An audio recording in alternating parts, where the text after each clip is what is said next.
why do you feel that someone's personal gender identity and pronouns infringes your free speech?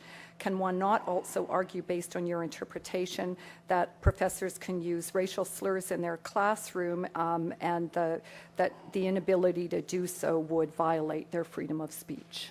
Well, that's pretty much the same question, I think. I think that we're crossing a dangerous line, and the line is the requirement that's being put upon people by government agencies with the full force of the law behind them to decide what language categories you're going to use. When I opened this debate, this forum, I tried to explain what this is about, and I couldn't explain everything that it's about because it's about too many things.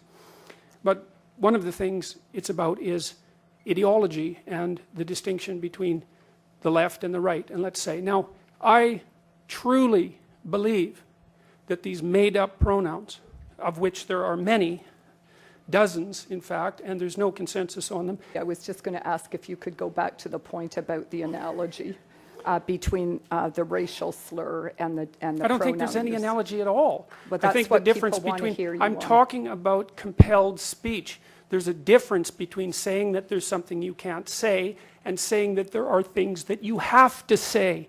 And I regard these made-up pronouns, all of them, as the neologisms of radical PC authoritarians. Do you understand that? And I'm not a fan of that sort of person. And the reason I'm not a fan of that sort of person is because I've done my homework. I've read everything I can get my hands on in the development of authoritarian political systems, and I know the literature inside out and backwards. And I am not going to be a mouthpiece for language that I detest. And that's that.